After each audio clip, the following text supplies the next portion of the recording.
mali po yung nagsuscroll kanina. Ulitin natin ang text poll question natin.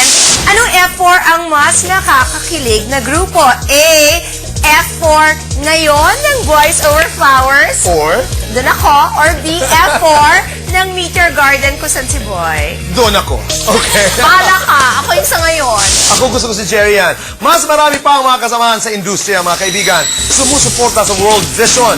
Tumutulong ang World Vision sa pagbibigay daan para magkaroon ng edukasyon ang mga kapuspalad nating mga kabataan. At isa sa nangunguna sa kampanya, si Chris Aquino. Now na!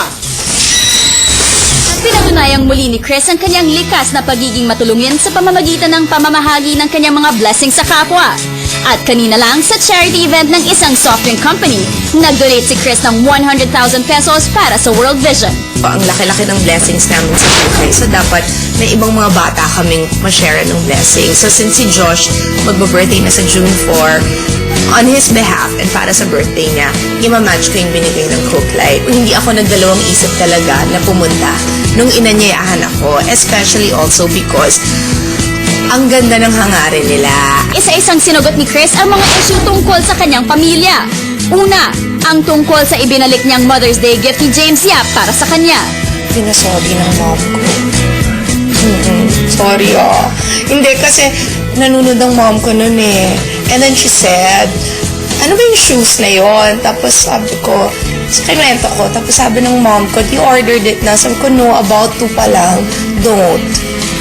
Okay. Mother's Day, sabi niya, Chrissy, it's kasalanan. It's too mahal. Hindi na lang. Nagbigay din ng latest update si Chris tungkol sa kalusugan ni former President Cory Aquino at sa planong pagbabakasyon ng buong pamilya sa Amerika. Yesterday, she was able to go to Mass. Kasi Feast of Our Lady of Fatima. She's recovering really well. Yung me time ko talaga, gagawin ko ng paraan na madalo ang mom ko. Kasi natatawa talaga ang mom ko sa akin eh. Tapos the other me time na para sa mga anak ko. Kasi magbabakasyon kami. So wala akong ginawa kundi mag-research ng mga Disney na mapupuntahan. Samantala, sinagot din ni Chris ang issue tungkol sa pelikulang dapat daw ay gagawin nila ng Wawawi host na si Willie Revillame. Hindi ko alam if at some future point merong matutuloy. Sana. Yeah, Sana hindi. matuloy, Pinuko ko really. yan talaga. Sinabi ko na alangan naman agawan namin si Friendship Eye at si former President Erap ng Playdate, di ba? Siyempre kami ni Willie, we'll give way. Para namang hiningi ni Ay at ni President Erap sa amin yung time. Ako talaga nakaganito ako sa'yo. Parang, di ba?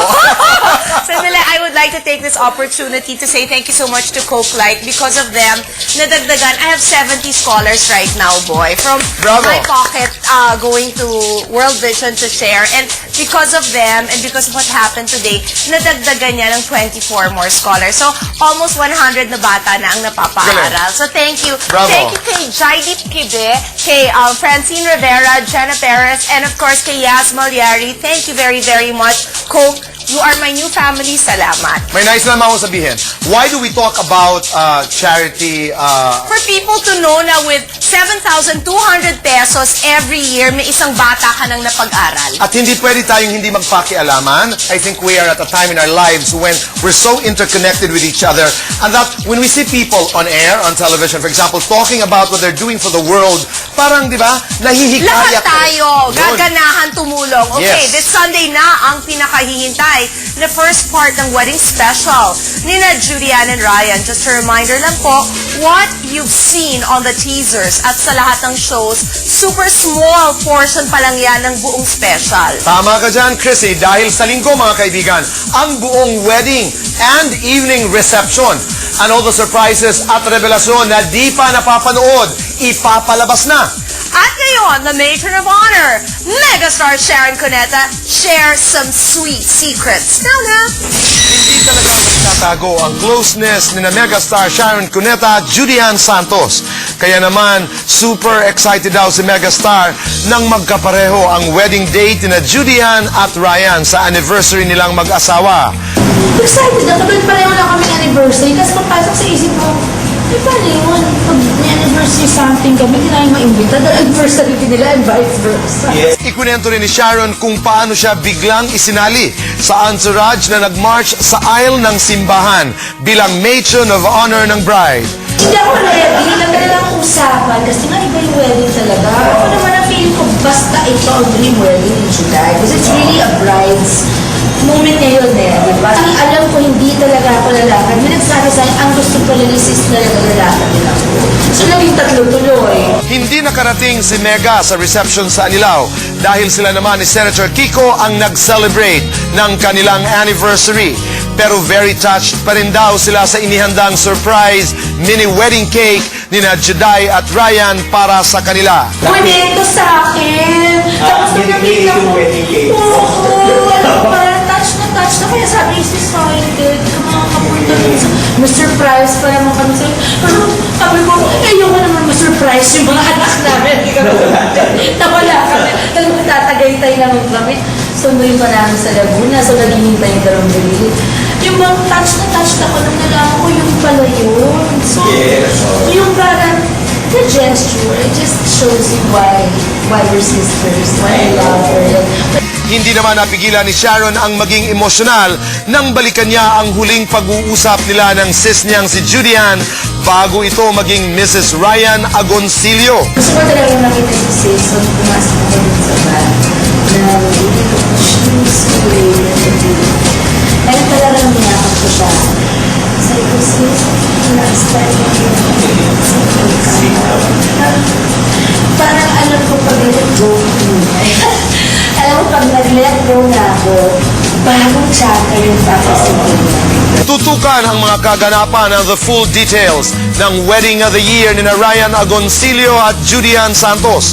Abangan yan this Sunday, May 17 sa Unchanging Love. Balikan naman ang makulay na love story plus never-before-seen footage gaya ng pamamanhikan and other pre-wedding moments ng dalawa next Sunday, May 24 sa reality documentary special na Ang Kwento Naming Dalawa. Balik tambalan, balik intriga, Christina Hermosa sa comeback vehicle nila ni Jericho Rosales na Dahil May Isang Ikaw. Ano kaya ang maisasagot sa possibility na magkabalikan sila? Oh, sounds hot. Nona! So, lokohan kami. Hindi naman. Hindi ko naman siya niloko, no? Possible na mahalin mo siya ulit. Eh, ang hirap naman ng tanong mo.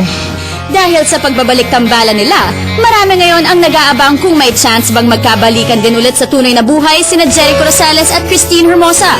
At kanina sa camera test ng bago nilang teleserye ang Dahil May Isang Ikaw, napareact si Christine sa interview ni Ego tungkol sa kanila kagabi. Wala, smile na lang. Nakakatuwa kasi mukhang bumabalik na ulit yung closeness and yung pagiging jolly namin pag magkasama kami, yung pagiging makulit. So, ayan, yun na. Tinanong kasi si Eko na parang posible bang ma-in love siya ulit sa'yo.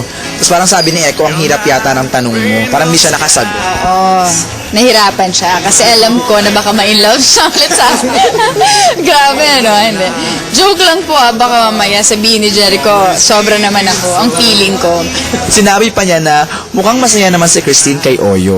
Masaya naman talaga ako. Yun lang. Bongga! Yun ang sagot. Masaya naman talaga ako. Ikaw boy, masaya ka? Masayang masaya. Ikaw, Chrissy. Sobrang saya. Marami tayong mga paborito ngayon. Fashionista. Okay, ang dahilan sa di pagtuloy ng kasal na Wendy Valdez at Bruce Cabral. Pera. Oh my God! Dedetalyahin na sa pagbabalik yan ng SNN!